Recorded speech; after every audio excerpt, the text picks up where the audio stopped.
Le dialogue de sainte Catherine de Sienne, deuxième partie, de l'obéissance. Chapitre 5. Comment on parvient de l'obéissance commune à l'obéissance particulière, de l'excellence des ordres religieux.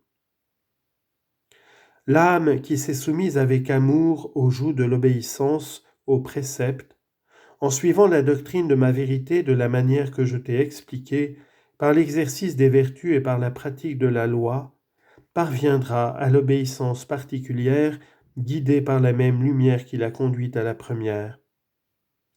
La lumière de la très sainte foi lui aura fait connaître dans le sang de l'humble agneau qui est ma vérité, l'amour ineffable que je lui porte, en même temps que sa propre fragilité qui l'empêche d'y répondre aussi parfaitement que j'y ai droit.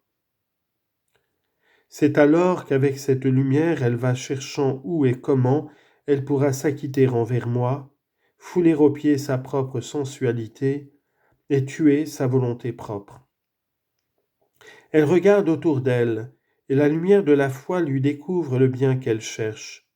C'est la sainte religion instituée par l'Esprit Saint et proposée à toutes les âmes qui veulent atteindre cette perfection, comme une barque qui les conduira au port du salut.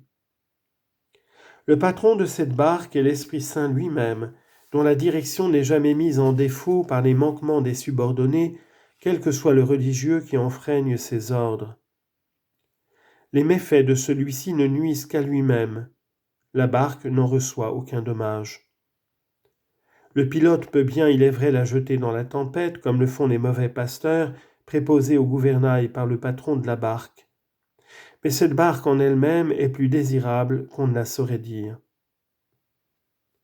Je dis donc que cette âme qui a su attiser en elle le feu du saint désir avec la haine d'elle-même n'a pas plutôt découvert à la lumière de la foi ce refuge assuré qu'elle veut y avoir une place, et elle y entre morte si elle est vraiment obéissante, si elle a parfaitement pratiqué l'obéissance commune.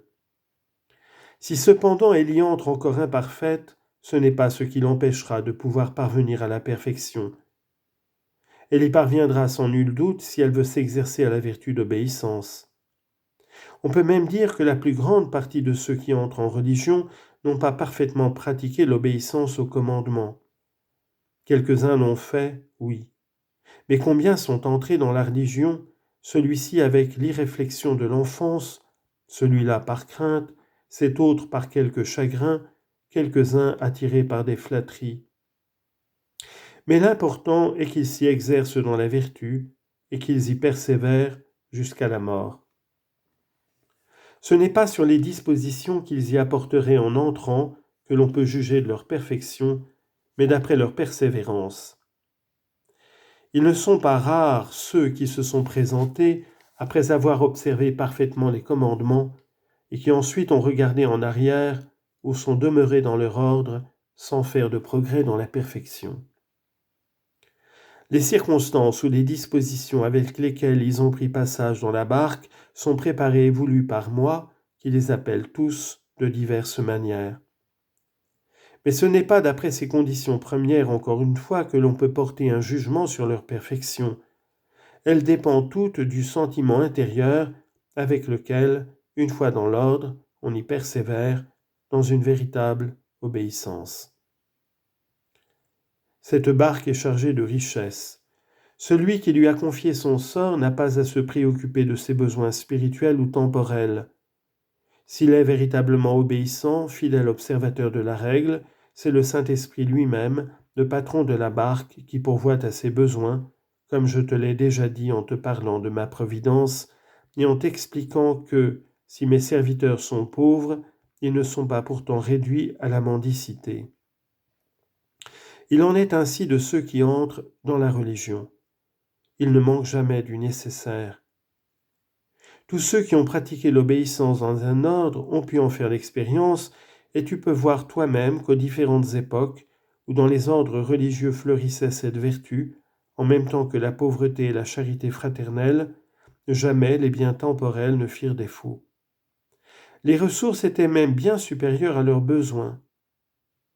Mais depuis qu'ils ont été empoisonnés par l'amour-propre, depuis que l'égoïsme a introduit chez eux la vie privée, Depuis que l'obéissance a été abandonnée, ils ont vu cette abondance diminuer et leur misère s'accroître en même temps que leur possession. Juste châtiment de leur désobéissance, dont ils peuvent ainsi voir les fruits dans les plus petites choses. Car s'ils avaient été obéissants, ils auraient observé leur vœu de pauvreté, ils n'auraient pas possédé quelque chose comme leur appartenant en propre, ni mené la vie privée. L'on trouve aussi sur cette barque le trésor de ces saintes règles, composées avec tant de sagesse et tant de lumière par ceux qui étaient devenus des temples du Saint-Esprit. Vois avec quelle belle ordonnance Benoît sut disposer sa barque. Considère quelle perfection, quel parfum de pauvreté, quelle perle de vertu sur la barque de François. Il la lança dans la voie de la haute perfection qu'il pratiqua le premier, en donnant à ses disciples pour épouse la véritable et sainte pauvreté qu'il avait choisie, par abnégation et mépris de lui-même.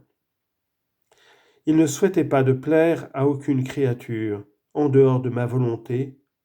Au monde, il ne demandait qu'une chose, les humiliations. Il macérait son corps, mortifiait sa volonté, il se couvrait d'opprobre, de souffrance et d'affront, pour l'amour de l'humble agneau, avec lequel il s'était si amoureusement attaché et cloué sur la croix que, par une faveur singulière, apparurent sur son corps les plaies de ma vérité, pour manifester dans sa chair l'ardeur qui embrasait son âme. C'est ainsi que François fraya la route aux autres.